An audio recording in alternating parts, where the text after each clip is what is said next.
The Monkey's Paw by W. W. Jacobs. Be careful what you wish for. You may receive it.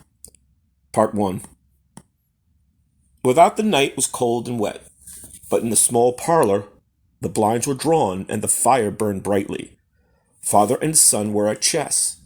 The former, who possessed ideas about the game involving radical chances, putting his king into such sharp and unnecessary peril that it even provoked comment from the white-haired old lady knitting placidly by the fire. "Hark at the wind," said Mr. White, who, having seen a fatal mistake after it was too late, was amiably desirous of preventing his son from saying it. "I'm listening," said the latter, grimly surveying the board as he stretched out his hand. "Check." "I should hardly think that he's come tonight," said his father, with his hand poised over the board. "Mate," replied the son.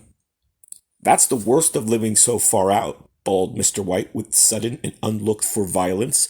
"Of all the beastly, slushy, out-of-the-way places to live, this is the worst. Paths a bog and the roads a torrent. I don't know what people are thinking about. I suppose because only 2 houses in the road are left, they think it doesn't matter." "Never mind, dear," said his wife soothingly. "Perhaps you'll win the next one." Mr. White looked up sharply just in time to intercept a knowing glance between mother and son. The words died on his lips, and he hid a guilty grin in his thin gray beard. "There he is," said Herbert White, as the gang banged 2 loudly and heavy footsteps came toward the door. The old man rose with hospitable haste, and opening the door, was heard condoling with the new arrival. The new arrival also condoled with himself, so that Mrs. White said, "Tut, tut," and coughed gently as her husband entered the room, followed by a tall, burly man, beady of eye and rubicund of visage. "Sergeant Major Morris," he said, introducing himself. The sergeant major shook hands and took the proffered seat by the fire, watching contentedly as his host got out whiskey and tumblers and stood a small copper kettle on the fire. At the 3rd glass his eyes got bright, and he began to talk. The little family circled regarding with eager interest this visitor from distant parts, as he squared his broad shoulders in the chair and spoke of wild scenes and doughty deeds of wars and plagues and strange peoples. 21 years of it," said Mr. White, nodding at his wife and son.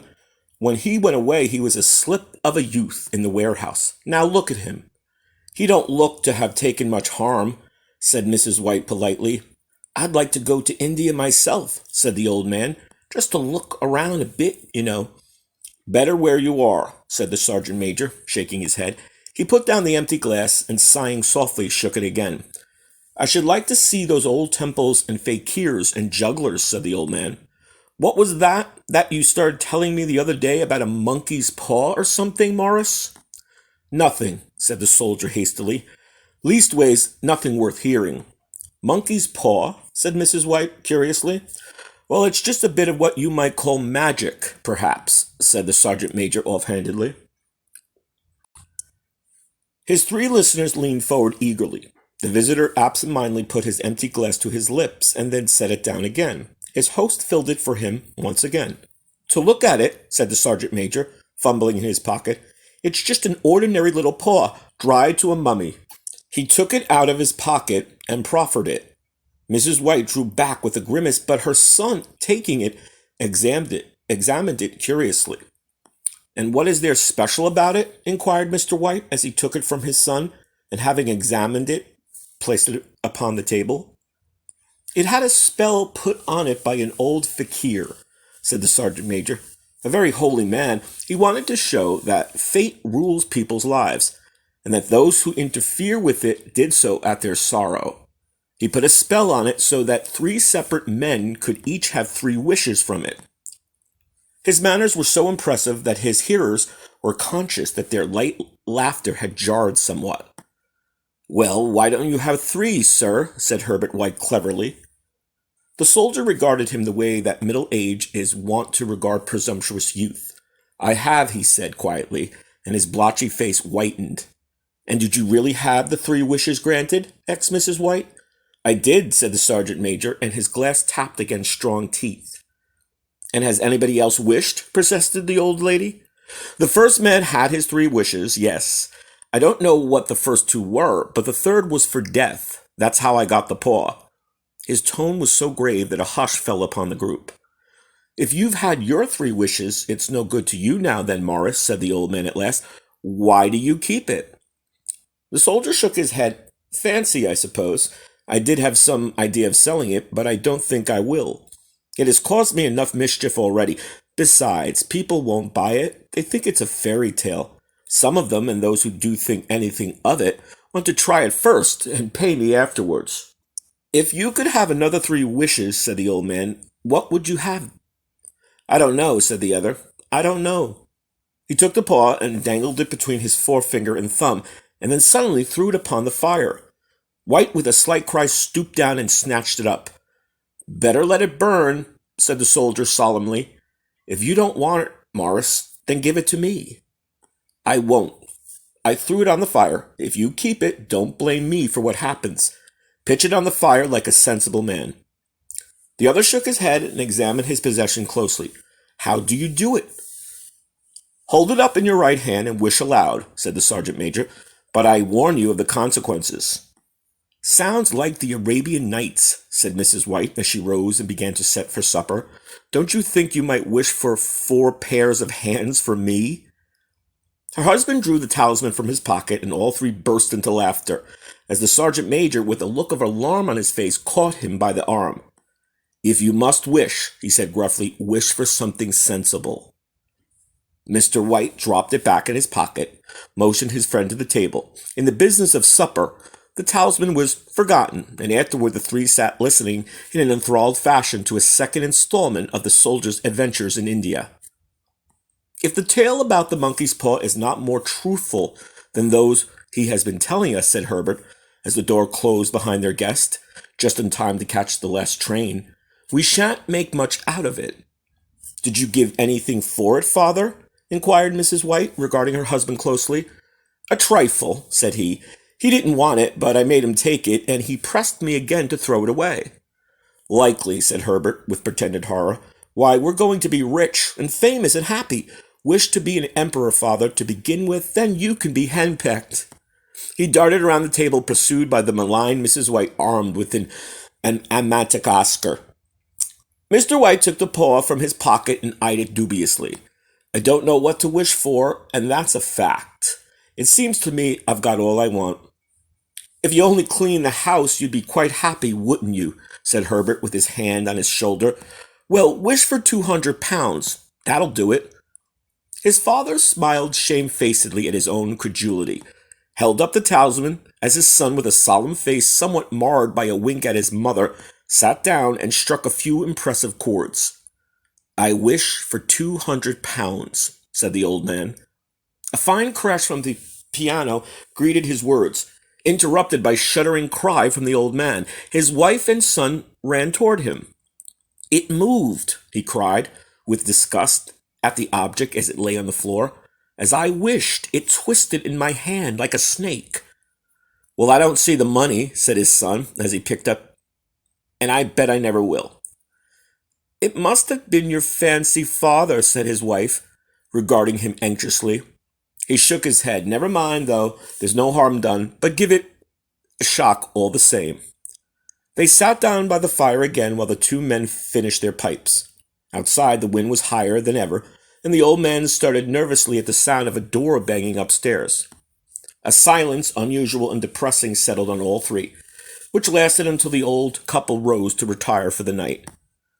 "I expect you'll find the cash tied up in a big bag in the middle of your bed," said Herbert, as he bade them good night, "and something horrible squatting on top of your wardrobe, watching you as you pocket your ill-gotten gains." He sat alone in the darkness, gazing at the dying fire, and seeing faces in it. The last was so horrible and so simian that he gazed at it in amazement. It got so vivid that with a little queasy laugh, he felt on the table for a glass containing a little water to throw over it. His hand grasped the monkey's paw, and with a little shiver he wiped his hand on his coat and went up to bed. Part 2. In the brightness of the wintry sun next morning, as it streamed over the breakfast table, he laughed at his fears. There was an air of prosaic wholesomeness about the room which it had lacked on the previous night, and the dirty, shriveled little paw was pitched on the sideboard with a carelessness which betokened no great belief in its virtues. "I suppose all old soldiers are the same," said Mrs. White.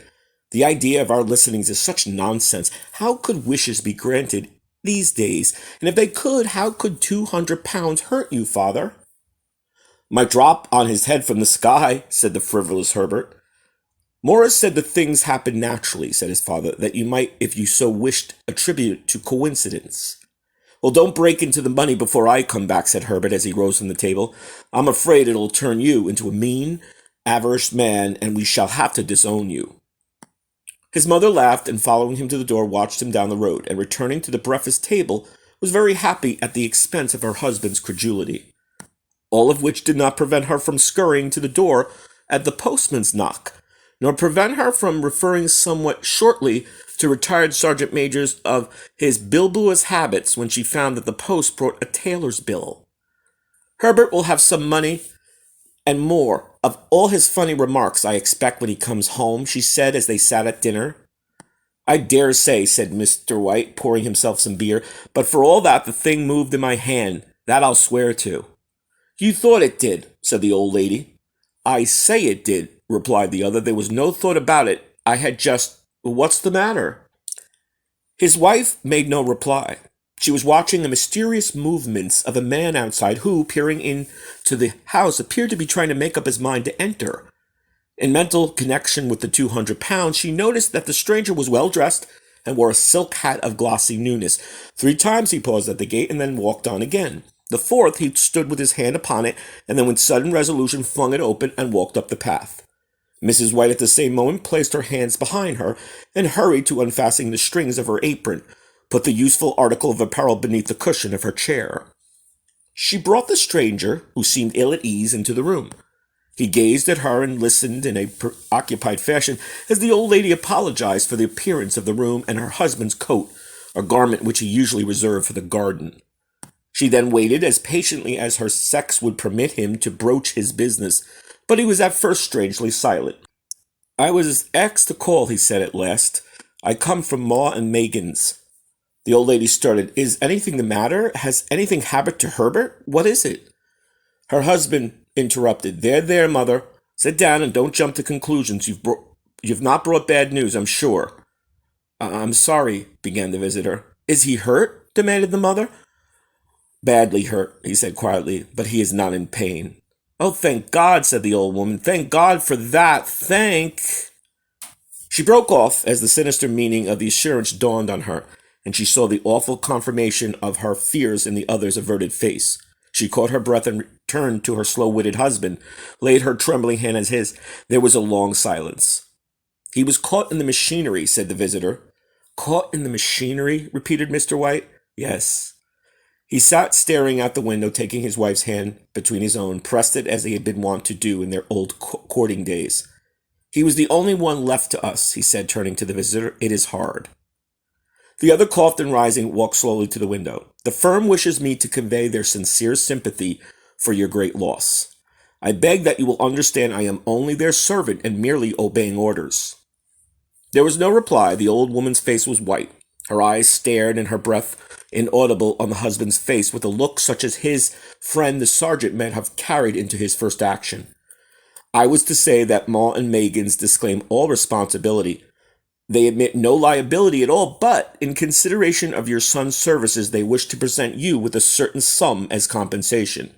Mr. White dropped his wife's hand and, rising to his feet, gazed with a look of horror at his visitor. His dry lips shaped the words. "How much?" £200 was the answer. Unconscious of his wife's shriek, the old man smiled faintly, put out his hands like a sightless man, and dropped a senseless heap to the floor. Part 3.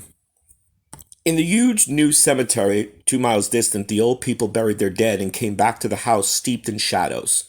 It was all over quickly that at first they could hardly realize it and remained in a state of expectation as though if something else was to happen, something else which was to lighten the load too heavy for their old hearts to bear. The days passed and expectations gave way to resignation, the hopeless resignation of the old, sometimes miscalled apathy. Sometimes they hardly exchanged a word. for now they had nothing to talk about, and their days were long to weariness. It was about a week after that the old man, waking suddenly in the night, stretched out his hand and found himself alone. The room was dark, and the sound of subdued weeping came from the window. He raised himself in bed and listened. "Come back. You will be cold." "It is colder for my son," said the old woman. The sounds of her sobs died away on his ears. The bed was warm and his eyes heavy with sleep. He dozed fitfully and then slept until a sudden wild cry from his wife awoke him with a start. "The paw!" she cried. "The monkey's paw!" He started in alarm. "Where? Where is it? What's the matter?" She came stumbling into the room. "I want it. You've not destroyed it. It's in the parlor on the bracket. Why?" She cried and laughed. "I only just thought of it," she said. "Why didn't I think of it before? Why didn't you think of it?" "Think of what?" "The other 2 wishes. We've only had one." "Was that not enough?" he demanded fiercely. "No, we'll have one more. Go down, get it, and wish our boy alive again." The man sat in bed and flung the bedclothes from his quaking limbs. "Good God, you're mad." "Get it," she panted. "Get it quickly and wish for our boy." Her husband struck a match and lit the candle. "Get back to bed," he said. "You don't know what you're saying." "We had the first wish granted," said the old woman. "Why not the second?" "A coincidence," stammered the old man. "Get it and wish," cried his wife. "He's been dead 10 days, and besides, I would not tell you then, but I could only recognize him by his clothing. If he was too terrible for you to see then, how now?" "Bring him back," cried the old woman. "Do you think I fear the child I have nursed?" He went down to the darkness and felt his way to the parlor. The talisman was there in its place. "Wish," she cried. "It is a foolish and wicked—" "Wish," repeated his wife. He raised his hand. "I wish my son alive again." The paw fell to the floor, and he regarded it fearfully. Then he sank, trembling, into a chair as the old woman with burning eyes walked to the window and raised the blind. He sat until he was chilled with the cold, glancing at the figure of the old woman peering through the window. Suddenly a knock at the door. "What's that?" cried the old woman. "A rat. It passed me on the stairs." "It's Herbert!" She ran to the door, but her husband was before her, catching her by the arm lightly. "What are you going to do?" he whispered. "It's my boy, Herbert. I forgot it was 2 miles away. What are you holding me for? Let go. I must open the door." "For God's sake, don't let it in," cried the old man. "You're afraid of your own son? Let me go. I'm coming, Herbert, I'm coming." There was another knock and another. The woman with a sudden retch broke free and ran from the room. Her husband followed to the landing and called after her, appealing as she had hurried downstairs. Then the old woman's voice strained and panted. "The bolt," she cried. "Come down, I can reach it." But her husband was on his hands and knees, groping wildly on the floor in search of the paw. If only he could find it before the thing got out inside. A perfect hurry of knocks reverberated through the house, and he heard the scraping of a chair as his wife put it down the passage against that door. He heard the creaking of the bolt as it slowly came back, and at the same time he found the monkey's paw and frantically breathed his third and last wish. The knocking ceased suddenly, though the echoes of it were still in the house. He heard the chair drawn back and the door open. A cold wind rushed up the staircase, and a long wail of disappointment and misery from his wife gave him the courage to run down to her side and then to the gate beyond. The street lamp flickered opposite, shone on a quiet and deserted road. The end.